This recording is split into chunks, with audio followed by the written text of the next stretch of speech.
Hello, and welcome to the Navigating Solo podcast, a dedicated platform where we explore the unique needs and concerns of solo aging with a focus on empowerment, connection, and proactive planning. I'm your host, Ailene Gerhardt, and today I am pleased to welcome our guest, Elizabeth Edwards. Elizabeth, a proud native of Boise, Idaho, has a diverse professional background. After growing up in Boise, she moved to California in the early 1980s, where she worked in the hotel and restaurant industry. In 1990, she married and welcomed her son in 1991. Once her son began school, Elizabeth returned to the workforce full-time, building a successful career in sales and marketing until 2009, when she transitioned into massage therapy. In 2013, Elizabeth returned to her hometown of Boise and established a massage practice, which she operated until the onset of the COVID-19 pandemic. During this time, she also pursued higher education, earning a bachelor's degree from Boise State University with a focus on leadership, project management, and business aesthetics. Additionally, she has also earned associate degrees in fine arts, restaurant management, and social science. In November of 2022, Elizabeth launched her business, Black Swan Daily Money Management, serving the greater Treasure Valley region of Idaho, and is associated with the American Association of Daily Money Managers. Elizabeth, thank you so much for joining us today. Yes, Eileen, thank you so much. And thank you for that introduction. I appreciate that. Fabulous. Thank you for also being open to sharing your story and your experiences and the opportunity to really give our listeners some new insight and things to learn from. I really appreciate that. You recently had a serious fall and a challenging recovery process that deeply impacted your understanding of solo aging. Are you able to walk us through what happened and how this experience shifted your perspective on solo aging? Yes, Eileen, I would be really happy to share this. And I think that I didn't even know what solo aging was until Nancy Ruffner had a post about your event on May 15th for Savvy Day. And I saw it on LinkedIn and I started sharing it with local sources here. So when I stopped to think about all this, it was like, I think I took a crash course in what solo aging is. And I was walking with a friend. I have a friend that I walk with every week. And it was May 20th, Saturday, Memorial Day weekend. And we were walking by the river. And I thought I saw a place to fish. So I mentioned it to her. And she said, would you like to go back and see it? And I said, yeah. So I have this dog. He's a rescue. His name is Georgie Porgy. And he's partially blind and very deaf and about 8 to 10 years old. And I had his leash, the loop attached to my belt so I could have my hands free, which I would strongly suggest nobody ever does. And we were going down a little tiny, it was just a small decline. And I felt myself start to go forward. So I tried to pull him back with my left hand. And then I could feel I was going forward. So I reached out with my right hand to grab a branch, and there was no branches. And the next thing I knew, I was flat on the ground with my head toward the river and my feet toward the bike path. And I screamed probably louder than I've ever screamed in my life. And I have the friend, she calmed me down. She asked me to breathe and got me a little bit more still and helped me up. And I could tell something was wrong with my arm because it just felt like a club. And I couldn't wiggle my fingers very well. So she asked me what I wanted to do. And I said, we need to put ice on it. So we walked down to a little place that had beverages. And I got a big bag of ice and put it on my arm. And then she shared with me that there was what we call dock in the boxes down at the end of the road we were on. So I figured it would be good to go in there. I'm a person that doesn't ask for help very often. And I also don't like to take people's time if I know they have other things to do. So we went into the dot box and she stayed outside and I saw the doctor. She took x-rays and she came out and said, "You got the bones of an 80-year-old woman."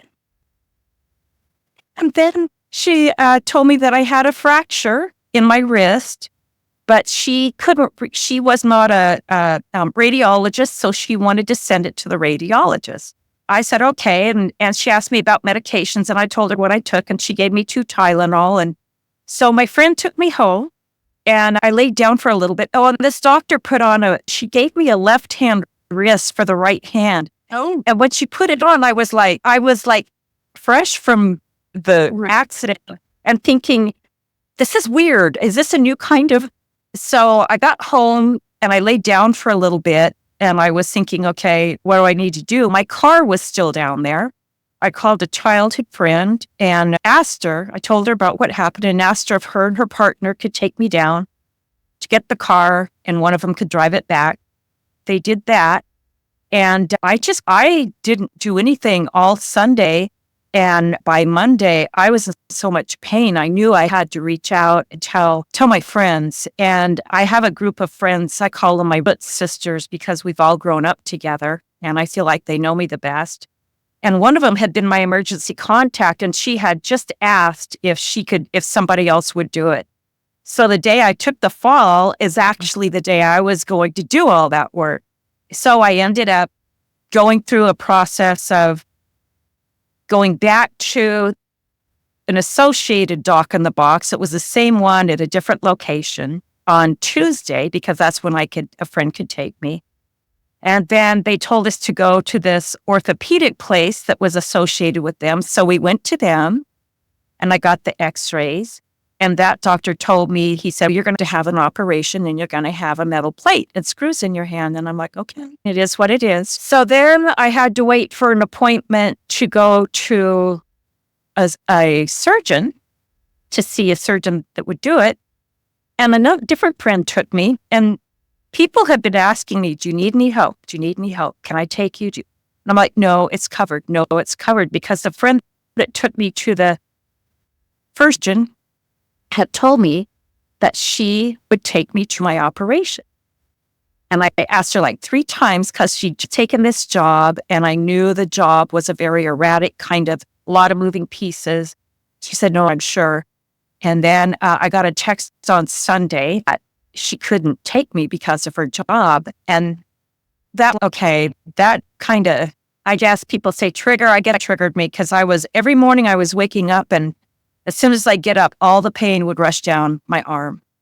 And I wasn't taking Tylenol. I was just like living through it. So I ended up going with the first friend to the surgeon and talked to them. And as they were going through the process of trying to get me to fill out paperwork online, I was going through the process of suddenly I knew I had to communicate with them and nobody else was there to help me. So I was learning how to text with my left hand. I really don't do that a lot. And voice command on my computer, which takes a while before it understands you. So there were a lot of conversations that weren't clear. And I will have to admit, I probably said some words that I don't usually say. Because I was trying to move through it and I was in so much pain and I knew what had to be done to get the operation. And so that doctor decided that he didn't want to work with me. And I ended up going back to my primary physician, had to go through the whole course again, started with her. And I asked to go to one of the local hospitals that is in my family's history. My mother used to nurse there. I had a birth defect when I was young, so I spent my first 4 years of my life there, and I really liked that hospital. And they couldn't get the surgery done in time because by then it was like, I think in its 4th week, and it was supposed to be taken care of sooner than that. So then they released it into the system to see if there was a doctor in the valley that could take it. And this doctor connected with me and the childhood friend who had been taking me along the way to the doctor, he had operated on her. So then we thought, okay, this is good. So we go in there. His PA takes x-rays. When he comes in and he goes, we can't work on this. You have to go see a hand-arm specialist. And I was like, this is everything that happened in this process. It was just, I just felt like I was watching a circus, and everything I thought something was secure, it would fall apart. And I reached out to the director of physical therapy at the place I go to physical therapy and said, hey, do you know anybody that's a hand wrist surgeon? And he actually did.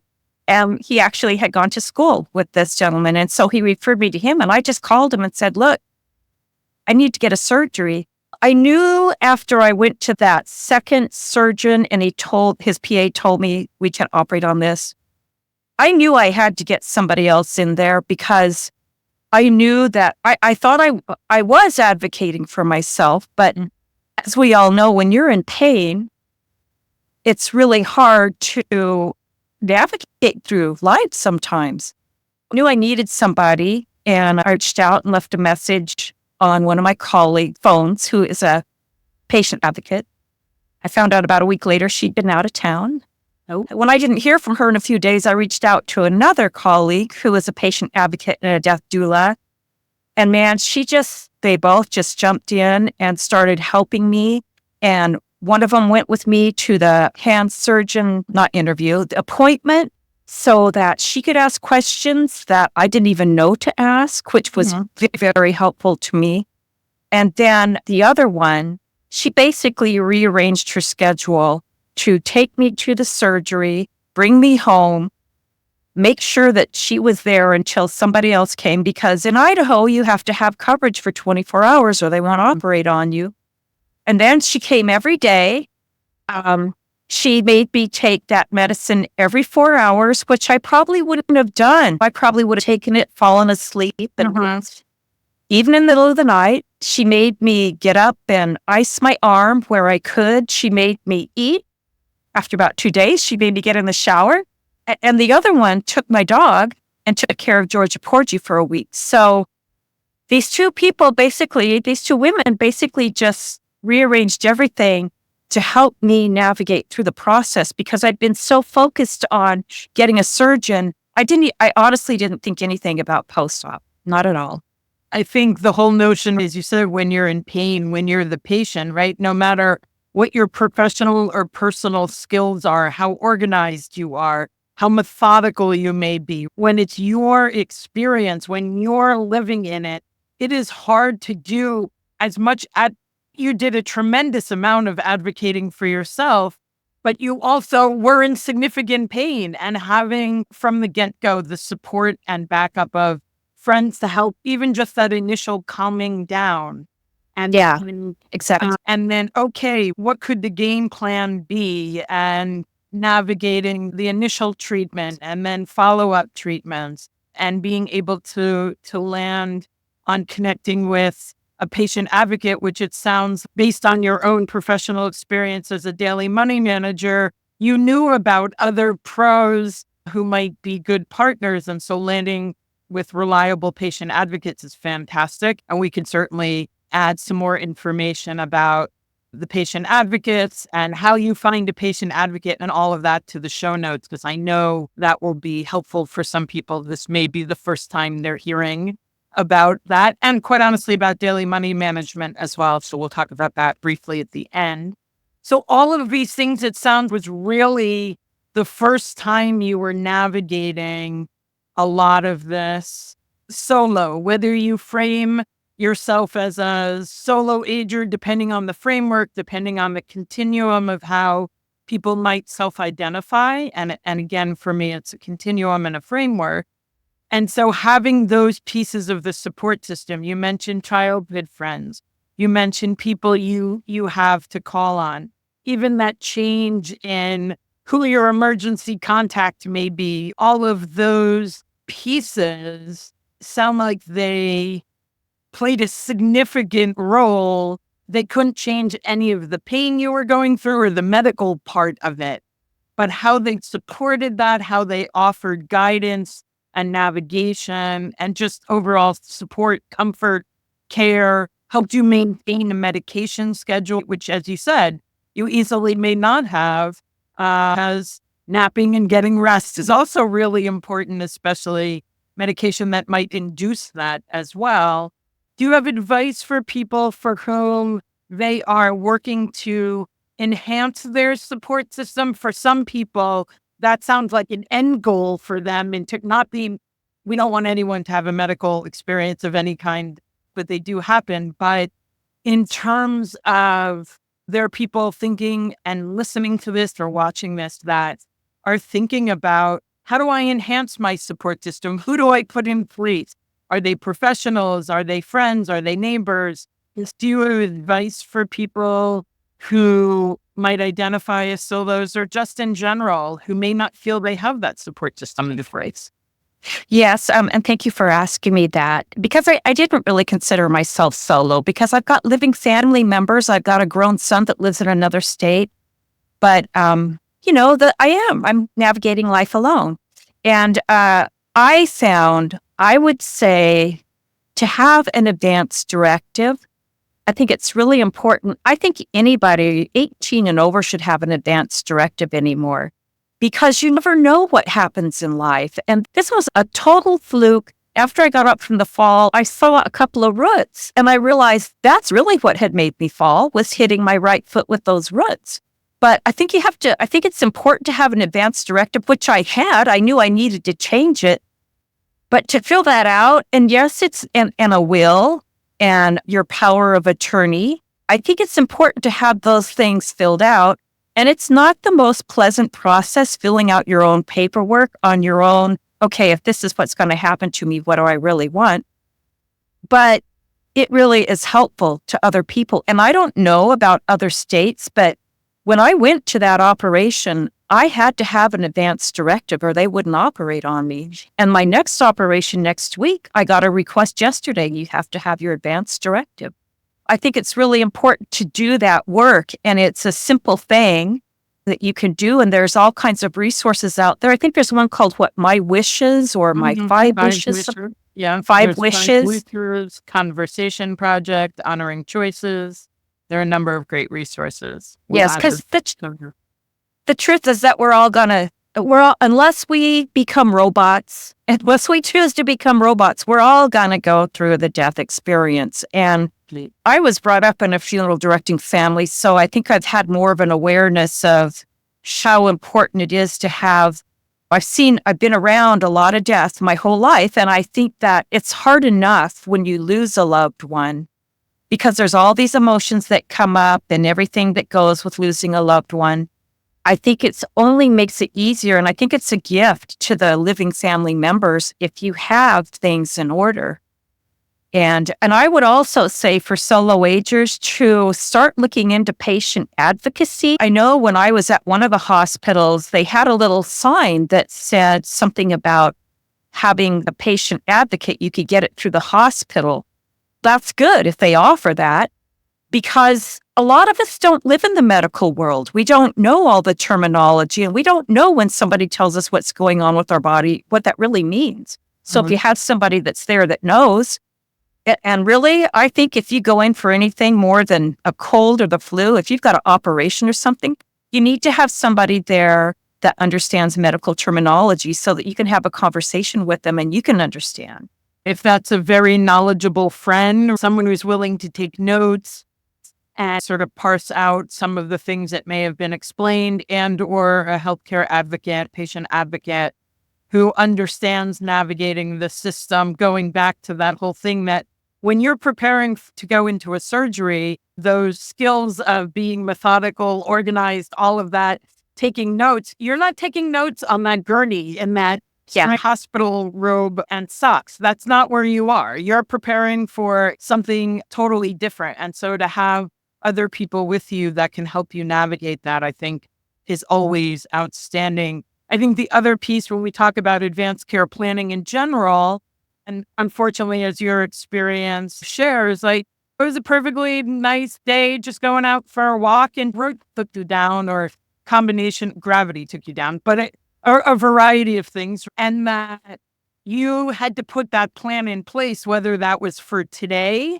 this afternoon, or 100 years from now, when you're thinking, when there may be other things you might be facing. As you said, none of us have figured out immortality. Since that's the case, we need a plan. And fortunately, you are able to activate your plan. And it often, in my experience in working with solo agers, is that it's very daunting when you don't feel you have people to ask. You just go about your life regardless, because if you don't have someone to ask, you may not do that work. As you said, it's hard. It's a beautiful fall day, at least here in Boston, where we're speaking, hopefully somewhat where you are. And why sit and think about what I want and what I don't want for care if I can't advocate for myself? If it's a gorgeous day outside, I'd rather be outside. Exactly. So I think that's all really helpful advice and an excellent example of you never know when you're going to need that resource. The additional resource I would throw in is a HIPAA release, because in your case, although during surgery you might have needed to activate a healthcare proxy, you may have wanted to also, and you probably did, authorize people to speak to the medical professional on your behalf. And so sometimes people overlook the HIPAA release, thinking that the healthcare proxy sometimes does come into play and sometimes does not, depending on the situation. So in your fabulous list of resources to have, I just thought I would throw that one in as well. From our conversations, I've learned that Boise and the surrounding areas are growing rapidly. There's also a sense community. Do you feel that local community and your experience is a good one and may reflect on this?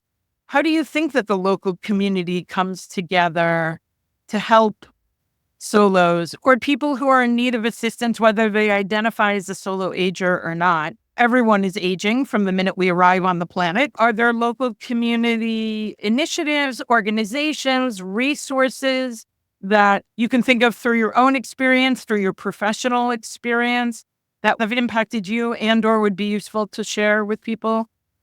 Well, yes, there's true. And I first want to say Boise is my hometown, and it's always been a very special place. Boise's always been known for a great place to raise family, and we've had generations upon generations here. We used to be a little pass-through town. You'd pass through us on your way to Seattle or Spokane or to California. And now we're like number one place to live in the nation. And we have been in the top 10 for probably about the past 10 or 15 years. So we're experiencing this growth that we have never seen before. And along with growth, as you know, with anything, there's good and there's bad. And so prices are rising. I've seen rents go from $550 to the same apartment now is probably about $1,450. And I've only been home for 10 years. I'm in my 11th year. And it just went really quick. I felt like I got home just in time to see all this transpire, because the first couple of years I was home, it was like, okay, this is really mellow still. And then we've got Meridian. I don't know if you're familiar with Sacramento, California, but they've got all kinds of little outlying towns, and they're all kind of one. That's what's happening to Boise. All our little towns we're just turning into this huge, wonderful place to live. And so when I first got involved in daily money management, the association I'm with, the American Association of Daily Money Managers, they encourage us to reach out to CSAs. So that's the two people so I started connecting with them, and one of them has created an organization called Learn Idaho, and that stands for Lifelong Education and Aging Resource Network. And they do a lot of different things. They've got a YouTube channel that has 145 videos on it now, with about 8 different topics that are like health, wealth, elder abuse, caregiving. We now have one, they just started this month with pre-planning and funerals, which I think is important, because you can go and find out this information on YouTube. And if you have questions, then you have resources to follow up on. So it brings it all together. And so if you don't want to talk about it, if you don't want to deal with it, then go to the YouTube channel and start watching this stuff and start learning. One of the really fantastic things that organization does as well is they have gotten grants from Senior Planet with art. And so they are teaching senior technology classes all over the valley, which is really awesome. It's really growing. And that's good because it's nothing like coding. It's just simple stuff like how to use your iPhone, how to use my chart, which is a huge thing for anyone now to navigate through my chart. And those are all free. Everything that we do is free to seniors. And then we started this year doing these senior resource fairs at different locations for about 2 hours. So seniors could come and get information about all the different vendors. And it doesn't cost them anything. We always have little prizes at the end, which is fun. It's a fun little event. And then they have all the professional members meet once a quarter just to network and see each other. And then something that I find very useful that Learn does, they have somebody present about their business, like I presented about daily money management, and everybody that's watching gets a CEU. So which I think credit, yes. Yes, which for me, I learned so much from that because it's geared to that. And then I get a CEU. So it's a win. Right. So that organization, and then there's another one, they are called HAPPEN. And HAPPEN stands for Healthcare Associates Providing Positive Education and Networking. And what they do is every month they have a luncheon, and one of their members will get up and talk for about 15, 20 minutes about what they do. They also give away prizes. I'm a prize person. I like that. And they work. And it's the professionals like the head people from St. Luke's and St. Al's, of which are the two major hospitals here, as well as caregivers, which I think is totally awesome. And the state of Idaho has always been this, I don't know, we're the last of the Wild West. We freak wheel. We don't like government telling us what to do, that kind of thing. But the Idaho Department of Finance is really, they're writing legislation to help protect seniors and family members with all this financial stuff because it's been kind of loosey-goosey. So those two organizations, and one thing HAPPEN does that I really appreciate is they send out, every week I'll get what healthcare location has beds. So if I was a provider, I would know what I would know. Or if I was a case manager, care manager, I would know what beds were available. And they have little events that you can go to all these different things. So those two are the organizations. And then the 211, which is where you call, and what's the opposite of 911? You have 211 where you call resources. Yeah. But I personally think that these two organizations are the ones that I participate in because they have the most connectivity. I think it's also fabulous because one of the pieces of planning in general when it comes to aging is the commitment to living a dynamic life and the commitment to lifelong learning. And here people are given the opportunities to do their own learning, as you said, on their own pace and their own schedule. They can pull up YouTube and sit in the comfort of their home or their car or on their phone or tablet or whatever device they would like, or in the library using the internet, because that's also important for people in terms of accessibility, and be able to take in new information, pause when they want to, return to something, skip to something else. I think that's really fantastic. And to have that literally at people's fingertips, not only online, but then also both of these organizations to have in-person opportunities for people in general, professionals to connect with each other and people in general to connect with each other to further enhance those support networks that we talked about. I think that's particularly key and I think is really wonderful. And your active participation in it has parallel impact. One, as a professional in your own growth and development, and also in your experience, you're framing around this experience of the fall and the injury and navigating your way through, having different colleagues to call on. One of the things that's been fantastic during our conversation, there are so many resources you've mentioned that may be new to people as they're listening. Patient advocates, CSAs, which are certified senior advisors. There are death doulas. There are all of these different pieces and resources. And what I will do in the show notes is put and the Association of Daily Money Managers to make sure that people know where they can go to the main association website and learn more about daily money managers, which are an excellent resource for people in general, certainly for solo agers. Are there unique challenges you think that the solo agers in Idaho, this is your sample of where you're living now, right? You're not in the other 49 states or other territories, but do you feel that there are unique challenges that are facing solo agers in particular in relation to other regions of the country? That's a great question. Thank you for that. And I think in Idaho, so if anybody's familiar with Idaho, we're the state that has a panhandle. So we're shaped like this. And so Boise's down here. And then 3 hours away, 2.5, 3 hours away is Twin Falls area, Idaho Falls. Those are like the biggest places in Idaho. And then Sun Valley's up here about 3 hours away at Sun Valley and Ketchum, and that's where a lot of very wealthy people live. But we have a lot of rural area.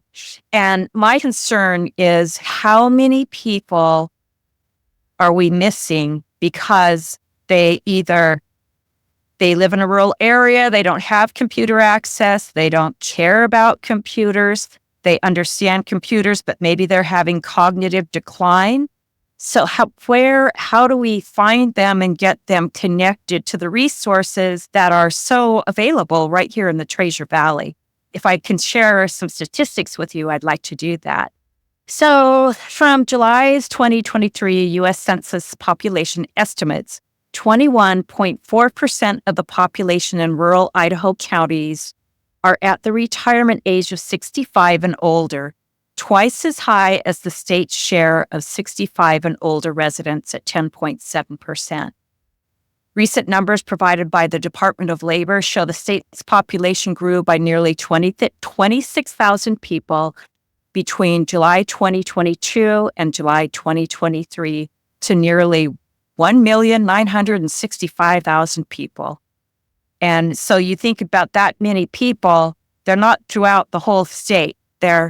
Most people gravitate toward the cities. So that puts us fourth nationally in percentage of growth, and that's according to an article by Nick Rosenberger of the Idaho Statesman. It was dated January 15th, 2024. And so that's really my major concern is because there's a lot of people that have lived here that maybe they're more senior than me. Maybe they're 80 years old. Maybe a lot of people don't want to use the computer. We've been a very private state and they either don't want to or they don't understand it, or maybe they don't have one. So and I noticed when I was going through this process and trying to tell people without ripping their heads off that, hey, my arm's broken. I can't really type on can you just fax that over? Shit. How do you serve people when they can't access a computer for whatever reason or won't? How do you serve them?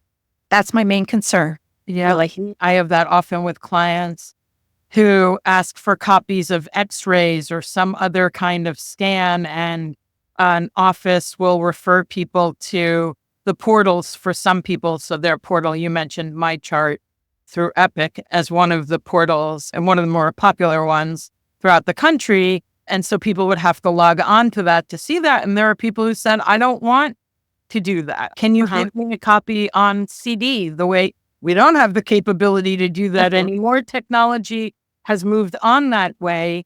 And while I can understand that in terms of the evolution of technology, we still need to work with people where they are and meet them where they are. So being able to access the internet through the library, when I recommend books about solo aging, they're always with the mindset of how accessible are they available in the library, because not everyone has the means to purchase books or wants to add books at this point to their bookshelves. And so that whole piece of accessibility of where you live, of rural and urban, of ex-urban, suburban, all of that can really make a difference. I have a colleague who does a lot of consulting, who's worked with people in the agriculture industry, and they've shared that there are many people who, after multi-generations of family farms and family businesses, are moving to urban centers because that's where they then can access healthcare, and are closing these businesses, which affects us all across our whole country. That's not a unique Exactly. to that location. And so I think it's a really good point, certainly about the growth and also how people access things and how people have information provided to them where they are. You also mentioned Senior Planet, which, as you said, is in a partnership with AARP. And so they offer all kinds of classes in terms of navigating some kind of technology or just the opportunity to take classes through technology. There's also something called Get Set Up. Their website is getsetup.io, and their focus is on helping older adults also navigate technology and take classes and that kind of thing. And so what's fantastic is I talk about this with solo aging all the time, if we wait for the change, and we know this in any industry or any discipline or any life experience, if we wait for the change to come from the higher up, we're waiting a long time. If we choose to affect change ourselves and it comes more from a grassroots location, then it tends to be that we're able to affect change more quickly. And so these organizations, the work you do, your experience, all of that, and being able to plug people into resources, it can be really incredibly important. We've covered a lot in terms of resources, your own experience. Do you feel like there's anything? I'm sure we could continue this conversation for a very long time. Is there anything you feel we left out before we shift just a little bit? Will get you a little better? I think the one thing I'd like to share is because a lot of people the world is going through so much right now, and I don't know if any of us really understand what's happening, but Idaho's either 8th or 6th highest in the nation for suicide rates. And I just would like a lot of people that, especially older men that don't have their spouse anymore, or I just really would ask people to reach out if you feel lonely, because this world is very isolated. Some people believe technology brings us together, and it does. This is a great example, but in many ways it separates us. Right. And I just know from living in the state that it's important to reach out, and it's important to connect with other people. When people start getting something like Alzheimer's or dementia, they present really well. And it's hard to know that there's something actually happening. And if you stop and think, that person, their whole mind is changing. So, and I'm not there. I don't have it. I'm not experiencing it, but it's got to be extremely scary. And to have patience with each other and kindness with each other. And especially if you're on the earth for 80 years, I think you deserve a lot of respect. So as we're recording this, yesterday was Ageism Awareness Day. So it's always, and every day should be. There was a concerted effort to really highlight it yesterday. Of course, every day should be. But I think that's another important part, that as we age, the whole piece of how society reflects on aging and sees value and the unique experiences and knowledge that people have and be able to gain from that. So I think all of that's extremely important, and I'm really glad you included that.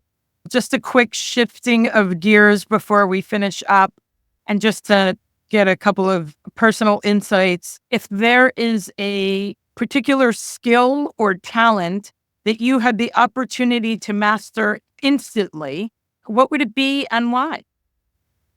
It would be being a concert pianist, because when I was young, I played the piano for several years and I was very good at it. And I miss it a lot. And you can play that keyboard and you get beautiful sounds. You type on your laptops.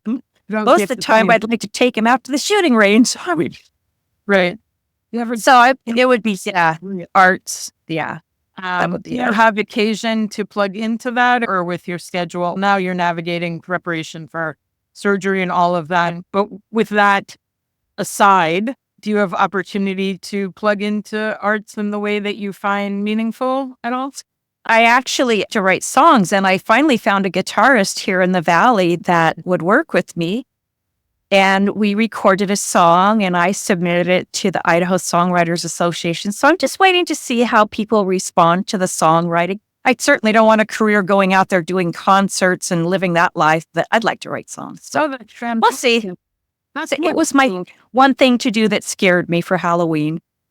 That's good. Stepping out of our comfort zones is always a great way to grow, even though it's very hard to inch our way. Is there a piece of advice that you've received that has stuck with you in your different travels, tapping into different disciplines and careers and life experiences that you would like to share?